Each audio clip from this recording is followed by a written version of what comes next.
All right, guys, what's going on? Welcome into episode 4 of this little free agency series where we're going to be taking a look at the big positions of need for the New York Jets and coming up with lists of players that the Jets should be targeting. So this one's all about the guards and the centers, right? The interior of the offensive line. Major issue last season. So with that being said, let's jump in.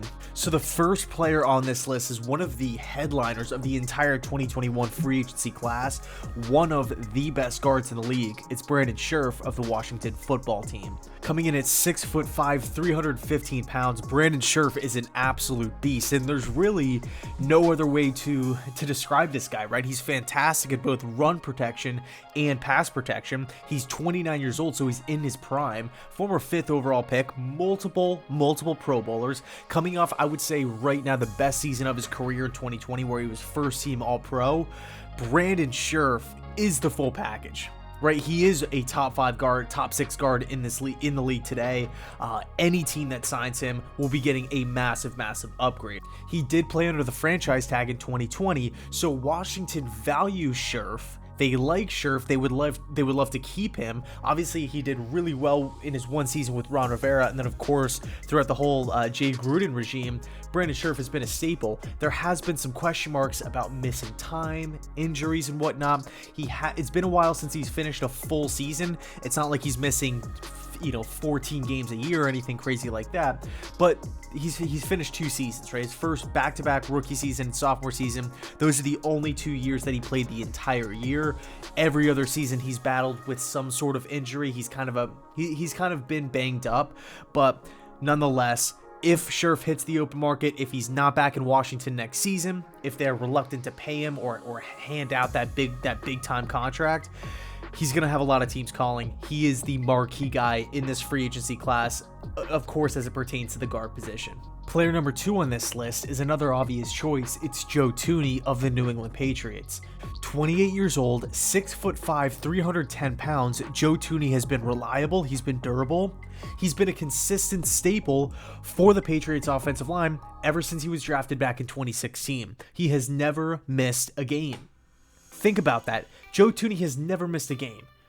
Never dealt with some sort of a lagging injury, some sort of nagging thing. No, he's bang on every single start. Boom, you can pencil him in. He's the starting guard. Every single snap, he's battling within the trenches. He's fighting with his teammates, and he's never hurt. He's always consistent. He's great in pass protection. All right. And by the way, Joe Thuney seemingly gets better, a little bit better every single year. Obviously, he's received great coaching from Dante Scarnecchia, who's like the famous Patriots offensive line coach, who's, by the way, not there anymore. The Jets actually, believe it or not, the Jets actually just added his son, Steve Scarnecchia, who I wasn't the biggest fan of because of the whole Spygate thing with New England and Denver, but there's still a potential connection there. Again, the Jets have that need. We have a lot of money to pay them. And I do want to make a note of this as well. Even though the Patriots have a lot of cap space, I don't necessarily think they're going to be bringing Joe Thuney back. This is a team right now, they didn't finish 500. They have a lot of pending free agents. They have a lot of question marks. Big question mark at quarterback. You have no offensive weapons. I highly doubt Joe Thuney's at the top end of the priority list, okay? I feel like Thuney's going to be walking. He will find another home this offseason. Unless they can maybe swing a trade for Stephon Gilmore, get some draft capital, save some money that way, you can probably afford to bring Joe Thuney back. I mean, they can afford to do it now. I just don't think that's the number one goal of the Patriots offseason so far. I think Joe Thuney's going to explore other options, so something to keep your eye on. Player number 3 on this list is Jon Feliciano, guard of the Buffalo Bills, all right? I'm looking at Feliciano right now as kind of the unsung hero of the Bills offensive line. I've watched a lot of Bills ball. I typically watch a lot of AFC East football just to kind of, keep tabs on our rivals. I really like what Feliciano brings to the table, okay? He's excellent in the run game. He's a great system fit. I know people want to talk about Morris at center and Dion Dawkins and whatnot, both great players who I love, but I always felt like, Feliciano, he's a really good player. He's solid. He just steps in, does his thing. He's essentially just like a wall in the offensive line. Just a great run blocker. Didn't allow a sack this past season. Another thing to think about in regards to Feliciano, who was his quarterback? It was Josh Allen, a guy who can extend plays. He holds on the ball for a long time. He runs around. He's a mobile quarterback, right? Who can hurt you with his legs.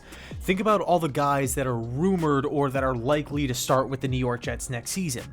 Sam Darnold, Zach Wilson, Deshaun Watson, Justin Fields, Trey Lance, 5 guys, 5 potential starters of the Jets, all of which are mobile, all of which extend plays with their feet, all of which use the ground game as a part of their game. It takes a different skill set. It takes a different understanding or knowledge of the game to be an offensive lineman for a mobile quarterback as opposed to a pocket passer. You have to be alert. You have to you have to know where your quarterback is without really knowing where he is. It's a tough skill. So I think Feliciano makes a lot of sense. You're also not going to have to shell out this like 4, 5, 6 year contract to a Brandon Scherff or something like that. Again, he didn't allow a sack.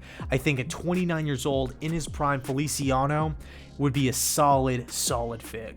Player number 4, one of my favorite players in the league. I feel like a guy right now who's kind of flying under the radar a little bit.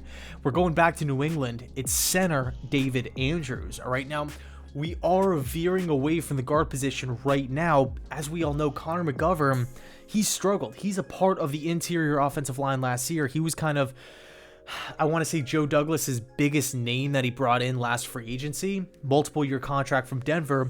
Big disappointment. The production wasn't there. So there has been some rumors, there's been some speculation that we could move McGovern to that guard position and we might sign a big name free agent at center. All right, we've missed out on a couple big name centers before. Matt Paradis from Carolina, you guys know the story. Same with Mitch Morse of Buffalo. So could Joe Douglas right that wrong? We'll see. But as far as David Andrews is concerned, he's 28 years old, 6'3", 300 pounds. A guy who I feel like is incredible at run blocking. He definitely needs some work at pass protection. But he's received great coaching. I really like how productive Andrews was so early in his career. Nobody really saw that coming. He's received great coaching, again, like Joe Thuney from Scarnecchia with New England. A guy who keeps on getting a little bit better. Now, I will say this, he's missed some time. Missed all of 2019. He missed 4 games in 2020.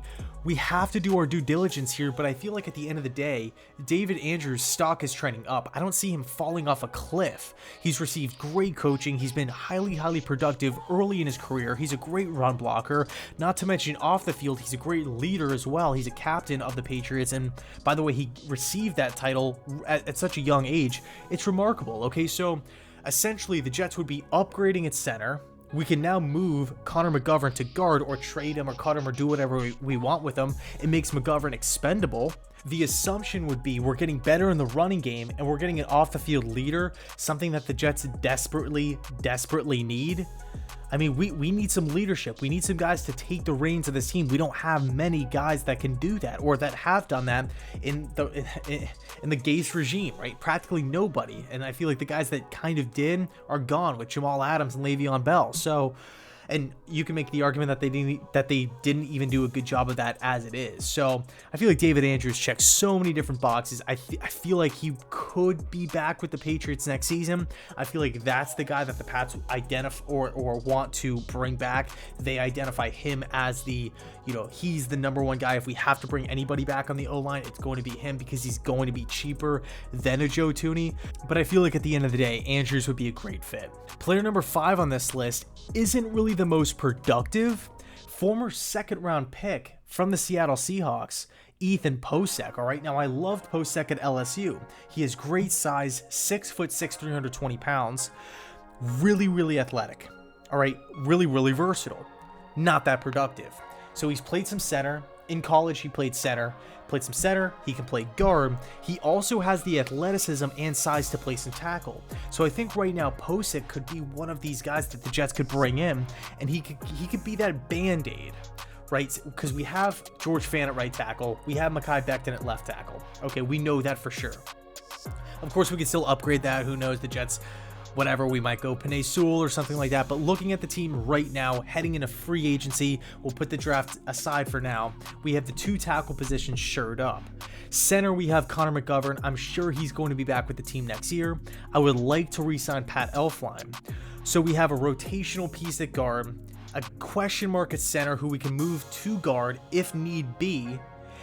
I look at Posek as one of these guys that can fill in beautifully, almost like an Alex Lewis, but just a better offensive Lewis who's younger, 25 years old, with so much higher of a ceiling. I think Posek, if he lands it with the right team, with a good offensive line coach, this guy could really explode onto the scene and be one of these hidden gems that is a consistent starter for whoever it may be. I feel like he's like a Green Bay Packer or like a New England Patriot. He's just gonna wind up somewhere. He was a high draft pick, again, second round pick out of Seattle, really productive at LSU, athletic guy, versatile guy. He can do a lot of things. There's a lot to like with Posek. He's not going to be expensive, so you're looking, he checks so many different boxes here. I could see Joe Douglas being, I don't want to call him like a penny pincher, but just managing his money. Really, he's kind of a frugal individual as far as free agent contracts are concerned. At least that's what he showed last season. I could see him saying, you know what? Let's go sign Brandon Scherff on a big deal. Now let's go get Posek, a guy who we don't really have to pay that much to, as opposed to just doubling down on huge mega deals at both guard positions. So I think Posek makes a lot of sense. And then of course we have the bonus one at the end, and I typically like to do these because it's fun. It's kind of a shot in the dark. Some fans really like the signing, some fans would hate the signing. It's controversial, but that's the point. This one, it's going to be Forrest Lamp of the LA Chargers. Now, Forrest Lamp, 6'4", just under 300 pounds, 26 years old, I believe, coming off the best season of his career, 2020. I remember Lamp coming out of Western Kentucky back in 2017. He was my favorite, not gonna lie to you, he was my favorite, my number one offensive lineman in that draft. He's had an up and down career with the Chargers so far, but mostly it's been down. He's battled with a ton of injuries. He's missed so much time, but he has a high upside. He's coming off the best season of his career. I don't think the Chargers will re-sign him. I don't know. They have a brand new coaching staff coming in the building. I think the Chargers do need work on the O-line for sure. I think they're going to be trying to target a Rashawn Slater out of Northwestern in the draft, but that's the tackle spot. But they've had a couple, Pouncey retired, and I don't know what's going on with the Chargers O-line right now. So he could be back, but I'm just not so sold right now.